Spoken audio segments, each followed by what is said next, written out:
Welcome to exam सहपाठी। आज के इस डेली घटना चक्र और समसामयिकी सार के अपने हम लोग 52 सीरीज कर रहे हैं, ठीक है। और इसमें हम लोग करंट अफेयर्स और जीके का महत्वपूर्ण क्वेश्चंस का रिवीजन करते हैं। अगर आप यहाँ पे पहली बार आए हैं तो यूट्यूब पे हमें सब्सक्राइब कर सकते हैं। इसके अलावा टेलीग्राम, इंस्टाग्राम और फेसबुक पे हमको फॉलो कर सकते हैं। तो आइए स्टार्ट करते हैं। सबसे पहले जीके और करंट के महत्वपूर्ण क्वेश्चन का रिविजन करते हैं। तो नीति आयोग के द्वारा जारी पहला बहुआयामी गरीबी सूचकांक, तो बहुआयामी गरीबी सूचकांक नीति आयोग ने पहली बार जारी किया और इसके अनुसार सबसे अधिक गरीब और सबसे कम गरीब राज्य कौन है। तो बिहार इस जो है लिस्ट में सबसे अधिक गरीब राज्य था और केरल जो था वो सबसे कम गरीब राज्य था। बहुआयामी गरीबी सूचकांक किसने जारी किया? नीति आयोग ने, ठीक है। अब इसमें जो है उत्तर प्रदेश से संबंधित क्या बातें हैं नीति आयोग की बहुआयामी गरीबी सूचकांक में। तो इनमें उत्तर प्रदेश का कौन सा स्थान रहा इस सूचकांक में? तो उत्तर प्रदेश इसमें तीसरे स्थान पे रहा, ठीक है। और उत्तर प्रदेश से संबंधित आप इसकी जो है कितनी गरीबी थी उत्तर प्रदेश में, ये आप जान लें कि बहुआयामी गरीबी सूचकांक के अनुसार उत्तर प्रदेश में कितने प्रतिशत गरीबी है। तो उत्तर प्रदेश में 37.79% गरीबी है। ओके। नीति आयोग द्वारा जारी निर्यात तत्परता सूचकांक 2021 में किस राज्य को पहला स्थान प्राप्त हुआ? तो ये भी आपका नीति आयोग ने जारी किया है, निर्यात तत्परता सूचकांक 2021, ठीक है। ये अभी जो है आपके मार्च महीने में ही जारी जारी की गई है और इसमें जो है गुजरात जो है पहले नंबर पे है और महाराष्ट्र इसमें दूसरे नंबर पे है। यानी कि अपने देश से जो है दूसरी जगहों पर सामान को भेजना, जैसे एक राज्य से दूसरे राज्य में भी निर्यात किया जाता है, ठीक है ना। तो निर्यात मतलब एक सामान को किसी दूसरी जगह पे भेजना, और अगर आप मंगा रहे हो तो उसको आयात बोलते हैं। नेक्स्ट हमारा है जीवाश्म के अध्ययन को क्या कहते हैं? तो जीवाश्म का अध्ययन होता है आपका पैलिएंटोलॉजी, ठीक है। यानी कि पृथ्वी के नीचे जो चीज़ें दब गई हैं, ठीक, तो वो आपका जीवाश्म में परिवर्तित हो जाती हैं, तो उनका अध्ययन कहा जाता है पैलिएंटोलॉजी। और जीवाश्मों की आयु का निर्धारण कैसे किया जाता है?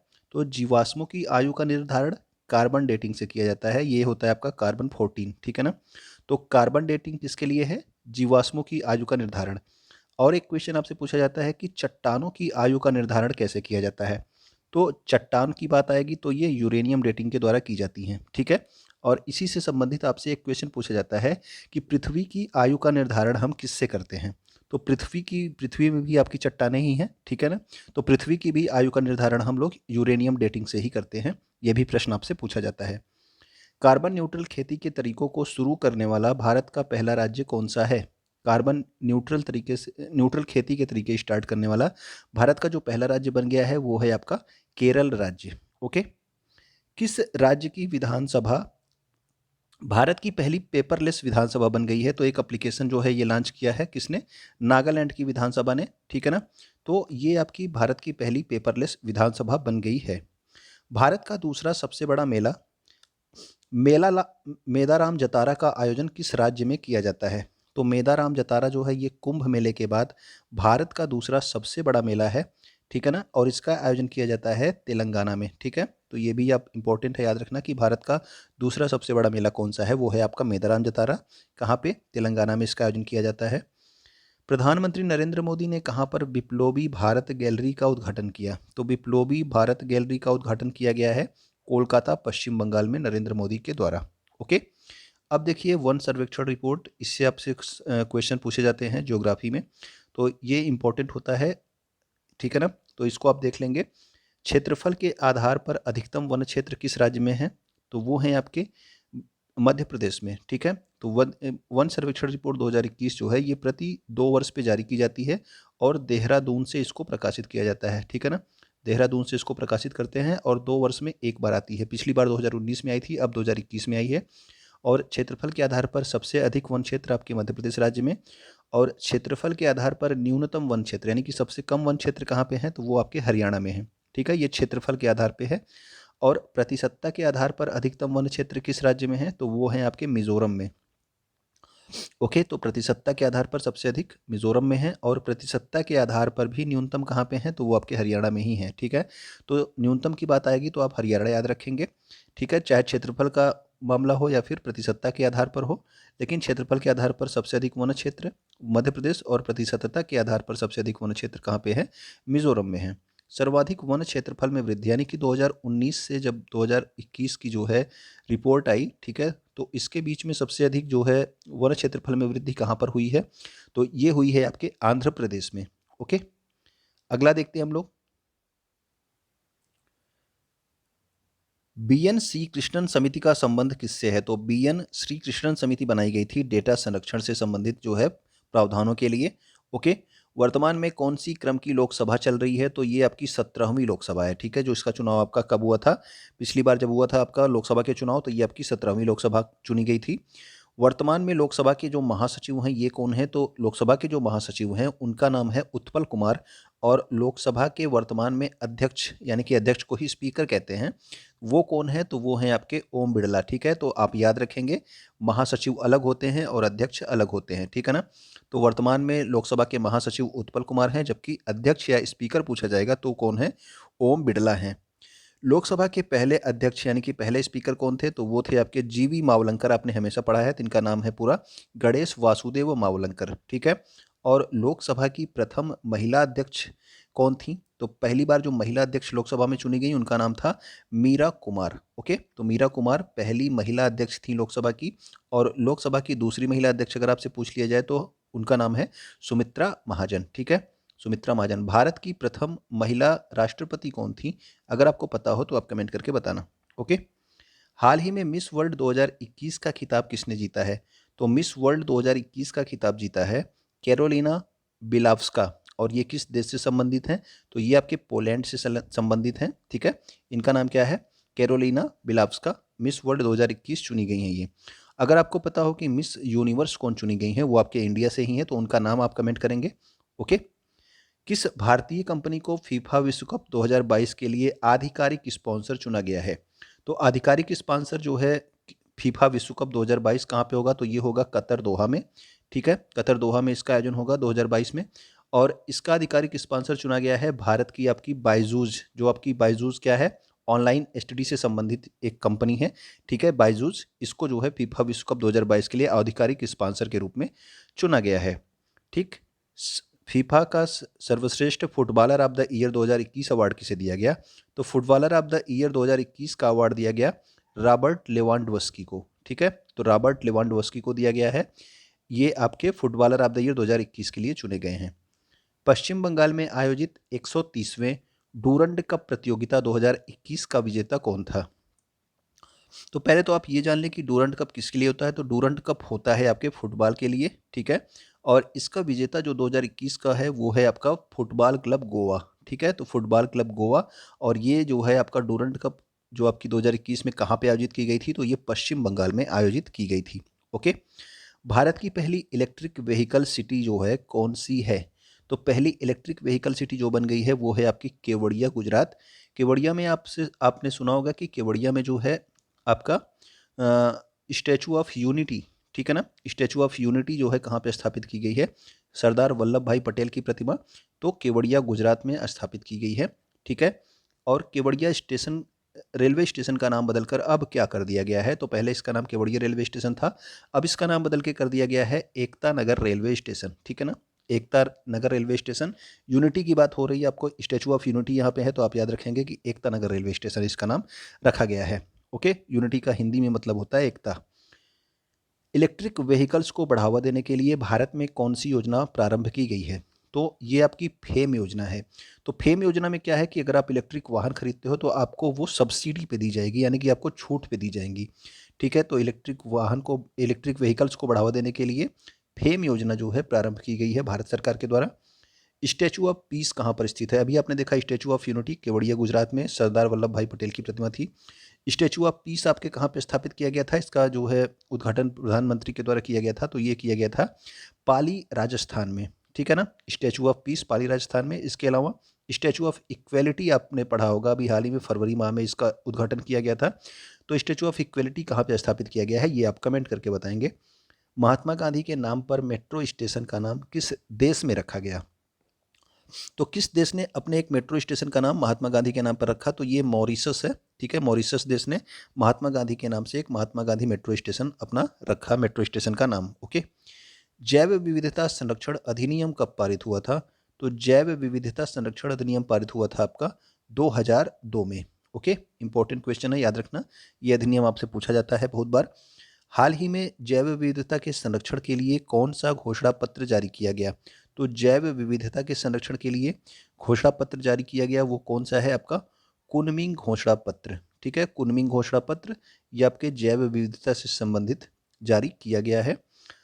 पश्चिमी घाट के संरक्षण के लिए कौन सी समिति बनाई गई थी? तो पश्चिमी घाट आप लोग जानते हैं, यहाँ पे भारत के जो है इधर साइड में, केरल की साइड में, इधर साइड ना आपका पश्चिमी घाट होता है, और इधर क्या होता है, ये आपका पूर्वी घाट होता है। ठीक है, इधर आपका वेस्ट होता है, यानी कि पश्चिमी घाट होता है। तो पश्चिमी घाट के संरक्षण के लिए जो समिति बनाई गई है उसका नाम है माधव गाडगिल समिति। ठीक है, तो ये समिति बनाई गई थी माधव गाडगिल समिति पश्चिमी घाट के संरक्षण के लिए। विश्व में सर्वाधिक जैव विविधता कहाँ पाई जाती है? तो सबसे अधिक जैव विविधता पूरे वर्ल्ड में जो आपकी पाई जाती है वो पाई जाती है अमेजन वर्षा वन। ठीक है, और ये कहाँ पे है? ब्राज़ील। और कौन सा महाद्वीप है? दक्षिण अमेरिका। ठीक है, तो दक्षिण अमेरिका के जो है अमेजन वर्षा वनों में सबसे अधिक जैव विविधता पूरे वर्ल्ड में पाई जाती है। गरुड़ ऐप और स्वीप ऐप किसके द्वारा लॉन्च किया गया? तो गरुड़ ऐप और स्वीप ऐप ये दोनों इंपॉर्टेंट ऐप हैं, और ये चुनाव आयोग ने लॉन्च किया था। चुनाव आयोग संविधान के किस अनुच्छेद में है? आप कमेंट करके बताना, चुनाव आयोग का प्रावधान संविधान के किस अनुच्छेद में है। ठीक है, किस संविधान संशोधन के द्वारा वोट डालने की आयु 21 वर्ष से घटा करके 18 वर्ष की गई थी? तो ये था आपका 61वां जो है संविधान संशोधन, 61st संविधान संशोधन आपका 1989 में ये किया गया था। इसमें पहले आयु जब 21 वर्ष थी वोट डालने की, उसको घटा करके कितनी कर दी गई? 18 वर्ष कर दी गई। ओके, अगला है आपका, हाल ही में किस टाइगर रिजर्व को T+2 अवार्ड प्रदान किया गया? T×2 यानी कि टाइगर की संख्या दुगुनी करने के लिए ये अवार्ड दिया जाता है, T×2, और ये अवार्ड प्रदान किया गया है सत्यमंगलम टाइगर रिजर्व को, और जो कि कहाँ पे है? आपके तमिलनाडु राज्य में स्थित है। ठीक है, तो सत्यमंगलम टाइगर रिजर्व कहाँ पे है? तमिलनाडु, जिसको हाल ही में T×2 यानी कि टाइगर को संख्या दुगुनी करने के लिए ये अवार्ड इसको दिया गया है। अब कुछ जो है इंपॉर्टेंट टाइगर रिजर्व देख लेते हैं। कई टाइगर रिजर्व आपके नेशनल पार्क के अंदर ही होते हैं, तो यहाँ पे आप लोग कंफ्यूज मत होइएगा। ठीक है, पक्के टाइगर रिजर्व ये आपके अरुणाचल प्रदेश में है। ओके, कान्हा और पन्ना का नाम आपने सुना होगा, किस किस राज्य में है ये? तो ये है आपके मध्य प्रदेश में, और मध्य प्रदेश को आप क्या बोलते हो? तो इसको जो है टाइगर स्टेट भी बोला जाता है। ठीक है, तो टाइगर स्टेट आप बोलते हो। ओके, पीलीभीत टाइगर रिजर्व कहाँ पे है? तो उत्तर प्रदेश में। तो अभी जो हाल ही में दिया गया है T×2 वो तो दिया गया है सत्यमंगलम टाइगर रिजर्व तमिलनाडु को, लेकिन इसके उसके पहले जो पिछला वाला दिया गया था वो दिया गया था उत्तर प्रदेश के पीलीभीत टाइगर रिजर्व को। ओके, पलामू टाइगर रिजर्व कहाँ पे है? तो पलामू आपके है झारखंड में, ये भी आपके एग्जाम में कई बार पूछा गया है। बांदीपुर टाइगर रिजर्व ये भी आपके एग्जाम में पूछा गया है, ये आपके कर्नाटक से संबंधित है। रणथंभौर और सरिस्का टाइगर रिजर्व ये सब भी जो है आपके, ये दोनों आपके कहाँ पे हैं? तो ये राजस्थान में है, रणथंभौर और सरिस्का टाइगर रिजर्व। इसके अलावा सिमलीपाल। ठीक है, सिमलीपाल कहाँ पे है? सिमलीपाल आपके उड़ीसा में है। सिमलीपाल के अलावा आपने पढ़ा होगा भीतरकणिका। ठीक है, तो भीतरकणिका भी जो है आपके कहाँ पे है? तो वो भी आपके उड़ीसा में ही है। बुक्सा टाइगर रिजर्व, बुक्सा के अलावा आपने पढ़ा होगा सुंदरवन टाइगर रिजर्व। ठीक है, तो सुंदरवन ये भी आपके कहाँ पे है? तो ये आपके पश्चिम बंगाल में है, और बुक्सा भी आपका टाइगर रिजर्व कहाँ पे है? पश्चिम बंगाल में। नामदफा टाइगर रिजर्व की बात होगी तो ये कहाँ पे है? तो ये आपके अरुणाचल प्रदेश में। और अभी अभी आपने स्टार्टिंग में बताया, आपको कौन सा बताया गया है? एक आपको बताया कि पक्के टाइगर रिजर्व, ये भी कहाँ पे है? ये भी आपके अरुणाचल प्रदेश में ही है। ओके, जवाहरलाल नेहरू विश्वविद्यालय यानी कि जेएनयू की प्रथम महिला कुलपति किसको बनाया गया है? तो अभी हाल ही में जेएनयू में पहली बार किसी महिला को जो है कुलपति बनाया गया, और उनका नाम है शांतिश्री धूलपुड़ी पंडित। ठीक है, तो शांतिश्री धूलपुड़ी पंडित इनका नाम है। ठीक है, ये जेएनयू की पहली बार महिला कुलपति बनाई गई हैं। ओके, ओएनजीसी की पहली महिला प्रमुख कौन नियुक्त की गई हैं? तो ओएनजीसी में भी पहली बार महिला प्रमुख नियुक्त की गई हैं, और इनका नाम क्या है? इनका नाम है अलका मित्तल। ठीक है, तो जेएनयू में भी पहली महिला कुलपति नियुक्त की गई।